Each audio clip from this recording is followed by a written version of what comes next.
ብዙዎቻችን አሽሀዱ አን ላ ኢላሀ ኢለላህ ወአነ ሙሐመደን ረሱሉላህ እንላለን። ወላኪን ማዕናው ምንድነው ወይም ደግሞ ትርጉሙ ምንድነው የሚለውን ነገር ግን አናውቀውም እና ኢንሻአላህ የሱን ትርጉም ዛሬ እነግራችኋለሁ። ትሩፋቱ በጣም ትልቅ ነው። ያው ሸሃደቱ ላ ኢላሀ ኢለላህ እስልምና የቆመበት ራሱ ዋና መሰረት ነው። ሸሃደቱ ላ ኢላሀ ኢለላህ ከሌለ መሰረቱ ራሱ ይፈርሳል ማለት ነው እና ዋናውና መሰረቱ የኢስላም መሰረት አሽሀዱ አን ላ ኢላሀ ኢለላህ ወአነ ሙሐመደን ረሱሉላህ የሚለው ነው ማለት ነው እና ይሄ ነገር ትርጉሙ ምንድነው የሚለውን ነገር እንመለከታለን። እስከ መጨረሻው አዳምጡ። ማዕና ሸሃደቴን አን ላ ኢላሀ ኢለላህ ከአላህ በስተቀር በሐቅ የሚመለክ አምላክ የለም የሚለው ማዕናው ወይም ትርጉሙ ምንድነው? ማዕናሃ ትርጉሟ ላ ማዕቡደ ቢሐቅን ኢለላህ በእውነት የሚመለክ አምላክ ከአላህ ስብሐነ ወተዓላ ውጪ ማንም የለም ማለት ነው። ላ ኢላሃ የሚለው ነፊ ነው። ናፊየን ጀሚዓ ማ ዩዕበዱ ሚን ዱኒላህ ከአላህ ሱብሓነሁ ወተዓላ ውጭ የሚመለኩ በአጠቃላይ ነፊ የሚያደርግ ነው ወይም ደግሞ ውድቅ የሚያደርግ ነው።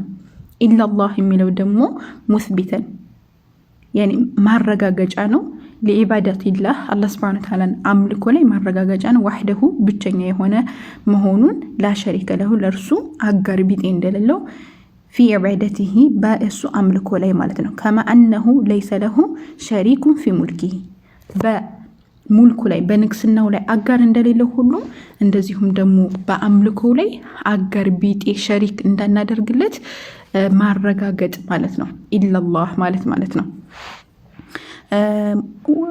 ማዕና ሸሃደትና ሙሐመድ ረሱሉላህ ሙሐመድ ረሱሉላህ የሚለው ማዕናው ምንድነው ከተባለ ማዕናሃ ጧዓቱሁ ፊማ አመር ያዘዙትን እሳቸው ያዘዙትን ነገር መስራት፣ ወተስዲቁሁ ፊማ አኽበር የተናገሩትን ነገር እውነት ማለት፣ ወጅቲናቡ ማ ነሃ ዐንሁ ወዘጀር እሳቸው ደግሞ ከከለከሉት ነገር መራቅ፣ ወአላ ዩዕበደ አላሁ አላህ ሱብሓነሁ ወተዓላ ደግሞ ላይ መለክ ነው ኢላ ቢማ ሸረዕ እሳቸው ሸሪዓ ባደረጉት እንጂ ብለው ይናገራሉ ማለት ኡሱሉ ሰላሳ ላይ ታገኙታላችሁ። ኡሱሉ ሰላሳ ወዐዲለቱሃ طيب ሸሃደቱ ላ ኢላሀ ኢለላህ ያዝን ምን ያገኛን የሚለው ላይ ስንመጣ በመጀመሪያ ሸሃደቱ ላ ኢላሀ ኢለላህ በጣም አዕዘም የሆነች ቃል ትልቅ የሆነች ንግግር ናት። ይችን ቃል ሰማያትና ምድር ራሱ ቢመዘኑ ማለት ነው እሷ ትገለብጣቸዋለች። የአላህ መልእክተኛ ዓለይሂ ሰላቱ ወሰላም ምን ይላሉ? መን ካነ አኺረ ከላሚሂ መጨረሻ ከላሙ መጨረሻ ንግግሩ ላ ኢላሀ ኢለላህ የሆነ ሰው ደኸለል ጀና ይላሉ። ደኸለል ጀና ጀነት ገባ ነው። ይገባን እንኳን አይደለም ጀነት ገባ ነው። በሌላ ሐዲሳቸው ላይ አብሽሩ አሉ የአላህ መልእክተኛ። አብሽሩ ወበሽሩ እናንተም ተበሰሩ ሌሎችንም ሄዳችሁ አበስሩ። ሚን ወራኢኩም ከበኋላችሁ ያላችሁትን ሰዎች አበሽሩ። አነሁ መን ሸሂደ እነሆ የመሰከረ ሰው እነ ላ ኢላሀ ኢለላህ ከአላህ በስተቀር በእውነት የሚመለክ አምላክ የለም ብሎ ሷዲቀን ቢሃ እውነተኛ ሆኖ ማለት ነው ደኸለል ጀና ጀነትን ገባ አሉ ማለት ነው የአላህ መልእክተኛ ዓለይሂ ሰላቱ ወሰላም።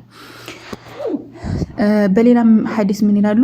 መን ቃለ ላ ኢላሀ ኢለላህ ኻሊሰን ሚን ቀልቢህ ያኒ ከአላህ በስተቀር በእውነት የሚመለክ አምላክ የለም ያለ ኻሊሰን ሚን ቀልቢህ ከልቡ አምኖበትና ሙኽሊስ ሆኖ አው ነፍሲህ ወይም ደግሞ ከልቡ ያለ ሰው ደኸል ጀነት ገባሉ ማለት ነው። እና ስለዚህ በዚህ መሰረት ጀነትን ለመግባት ላ ኢላሀ ኢለላህ የምትለውን ቃል ከሊማ ማለት ነው እውነተኛ ልንኖራት የሚገባት ናት ማለት ነው። ኢብኑ ዑሰይሚን ይሄን ይናገራሉ። ይሄ ላ ኢላሀ ኢለላህ የምትለው ሰማያትና ምድር ራሱ ቢመዘኑ እሷን መመዘን እንደማይችሉ ያስቀምጣሉ ማለት ነው። እና ላ ኢላሀ ኢለላህ ማዕናዋን አውቀን ተግባሯንም ልንተገበራት ይገባል። ከሽርክ ከቢድዓ ከኒፋቅ ከእንደዚህ አይነት ነገራቶች በአጠቃላይ ልንርቅ ይገባል ማለት ነው። አላህ ሱብሓነሁ ወተዓላ ተውሂድ ላይ ይግደልን፣ እስልምና ላይ ይግደልን፣ መጨረሻችንን ያሳምርልን። ከሽርክ ከቢድዓ ከሸክ ከኒፋቅ አላህ ይጠብቀን፣ መጨረሻችንን ያሳምርልን። አሰላሙ አለይኩም። አላህ ያሕፍዝኩም።